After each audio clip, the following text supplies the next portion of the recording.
What is up, YouTube? Back at it again with a YouTube video today. And today, hopefully, we get on a whole bunch of bedfish today, actually. It's early April, Texas, you know. I'm up in that northern Texas, the northern DFW. But the ice storm really threw us off, but hopefully we get on today. So hopefully we find a big bedfish for y'all. But hopefully we catch some bedfish for y'all. So hopefully y'all stay tuned. I'll see y'all in a little bit.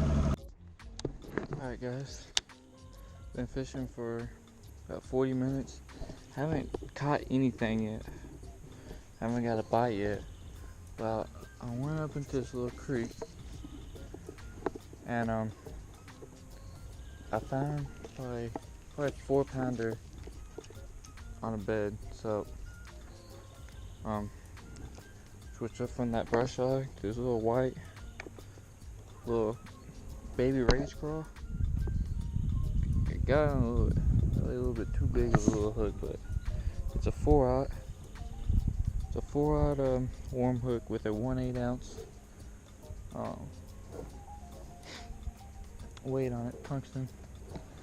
And see if I can't get my first bedfish of the season. He looks pretty locked on. I haven't cast at him, but he's kind of just going in a circle, kind of sitting there. I see him right now, but keep it down. Hopefully we get the first bedfish of the day or of the season, and then the first fish of the day. So pitch in there, see. Okay, he's pretty locked on.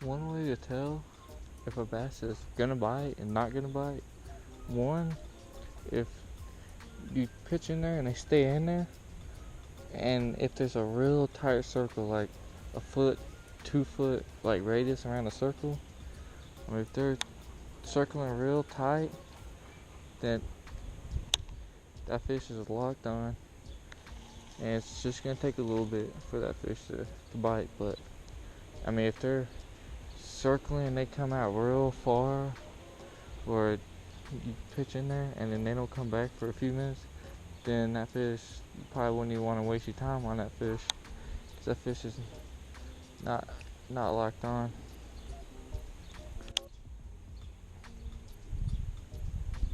But this fish, there's no more than 2-3 foot radius of her bed.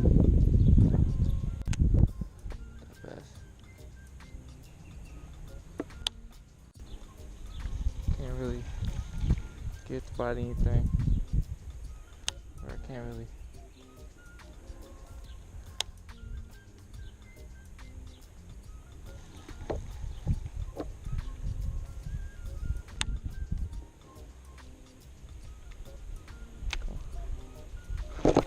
There we go.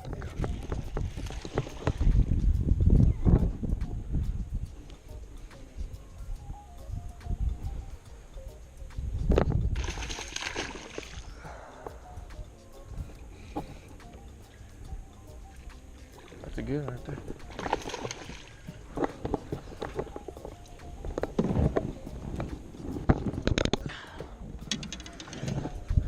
There we go. I worked there by 20 minutes. Picked it right on top of the mouth.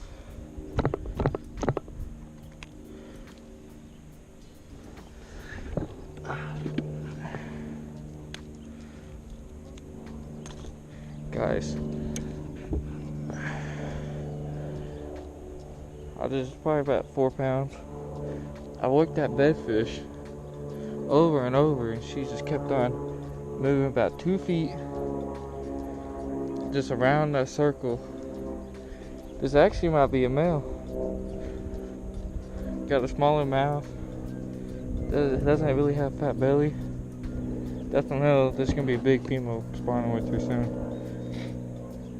Doesn't look has been caught before really.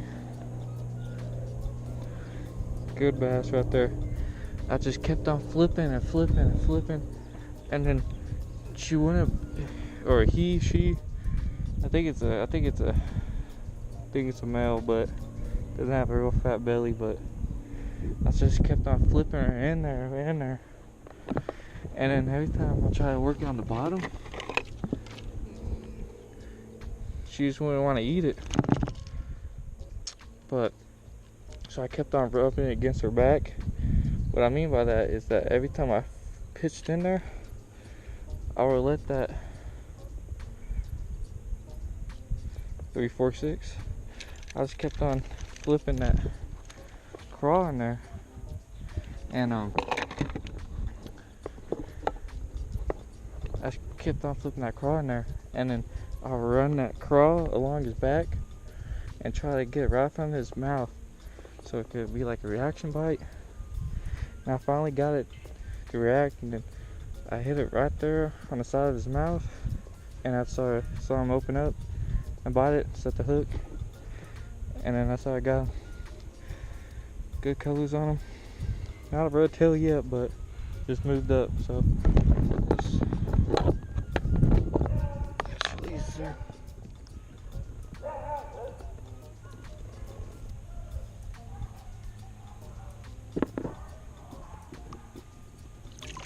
There it goes.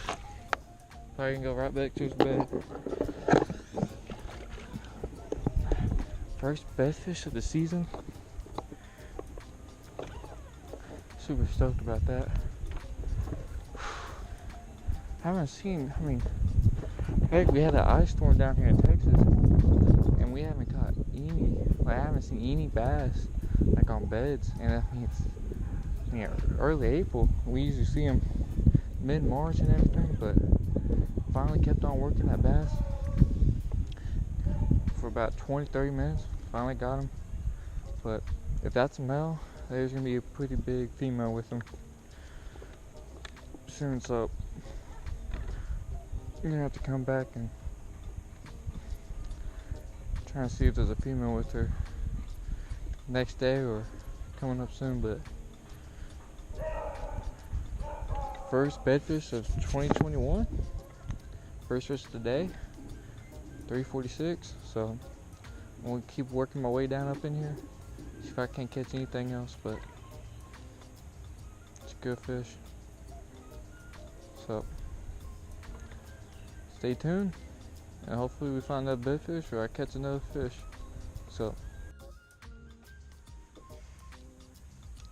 alright guys, I'm gonna show y'all how I got that bedfish, and I'm gonna show y'all how to and tell y'all how to when y'all have a bedfish of your own, how to catch them, how to make them mad and get in that strike zone, so you can be more successful on bed fishing during the springtime. So like I have a brush hog on now, but I had a 1/8 ounce weight, a 4/0 hook, warm hook, Gamakatsu. Everything will be linked down in the description.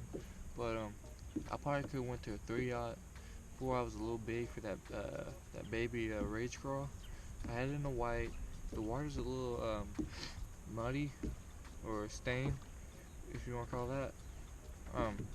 So I had a white crawl on it, like y'all saw, so I could flip in there and I could really see where the bait was. And so some of the natural colors like green pumpkin, watermelon red, just colors like that, you know, blending into the bottom. So like I had this little crawl on it right here, and the Strike King have a real good tails on them, kickers, and then the bass really like that when the what you want to call it, the craws or the tails on that crawdad flickers, so gets their attention. So when I was flipping in there, you know, there's a little bright circle with a fish cleared it out. So I flipped in there, I kept on flipping in there, wouldn't bite on the bottom in front of it, so he was on the circle, so this is his head, to say. And so I pitch in there, I'll bring it, kind of hop in front of them, didn't want it like that. Drag it in front of them, didn't like that. And then after probably a few casts of that, probably like 20 casts, because I worked that fish for like 30 minutes, didn't want it like that. Then I started pitching at it, and then try to hit the back of his tail. So what that does, it's like a cat or a dog. You know, if you grab the tail, or hit it with something, the dog's gonna turn around, it's gonna like bite you. You know how it is. They don't like it like that. So if you flip it at them, it hits their tail. They can't really see it because they only see to the side, so they can't really see what hits them in the tail. So you hit them with the tail at the fish. There's a 360, and you look at it real hard. You'll nose down. Whereas a lot of fish, you get them bite, it's just a reaction strike. And but I've done that a few times. I'll try to hit it. I try to run it along its back, like I told y'all, and he didn't want it like that. Most of the bass, if you can't get them bite off, pick it up the craw or whatever you're using off the bottom of its bed, then you're gonna have to try and get a reaction strike out of it. Either hit him in the tail or run it along its back. Had a lot of success running it along the back, from the back of the tail all the way to like the head. But he didn't want it like that.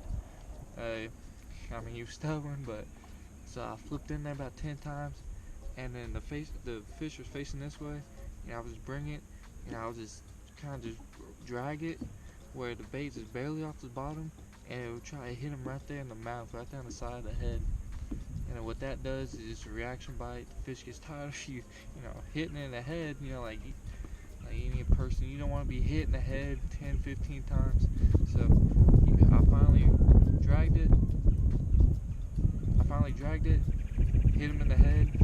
The fish, I saw his mouth open it. The white craw was gone, and then he bit it from there. And then that's how I got that bass bite. Use a white craw, you can use whatever, depending on the clarity. Most people use pink, orange, white to see the baits when they're flipping on beds, but it's whatever you prefer. But in that case, I use a white craw. I always use a white craw in most cases. But that's how I got it. I hope these tips work. When I'm usually bed fishing, I like to go lightweight on the weight, on the tungsten bullet weight. I don't like a big splash, or when you pitch in there, you want to get as low to the water, so you want to go like basically skim it. Kind of want to skip it, but not really. But you want to just barely touch the water. You don't want to pitch it high up in there and then make a big splash. But going silent, get off. If you're fishing on a boat, come off a little bit, as far back as you can see the fish. You want to be as far back from the fish, but you want to be as far enough where you can see the bed. But pond, same thing. You want to be as far back from the bed, so backing up the bank, all that. So I hope these tips work. I hope y'all enjoy that bed fish catch. I have a few more beds that I saw. I'm gonna try to get them tomorrow. They probably need about one more day till they're really locked on. But hopefully I have a good video for y'all tomorrow, and then I'll upload that after this video whenever it comes out, but it'll be here soon, so stay on the lookout for that. Don't forget about the tournament Tuesdays. Every Tuesday I'm coming out with a video called Tournament Tuesdays. It's gonna be a series, so every Tuesdays I fish tournaments out here on this lake, and so basically it's the road to first place, cash that check. But stay tuned for that. Subscribe so you don't miss any of the Tournament Tuesdays, tips, fish, just journeys, just fish catches, DIYs, everything. So check out my playlist, go onto my home on my channel, check out everything. So subscribe, like this video if you like it, and subscribe so you don't miss the beat of the action. So I'll see y'all next time. I know Lunkers are limited.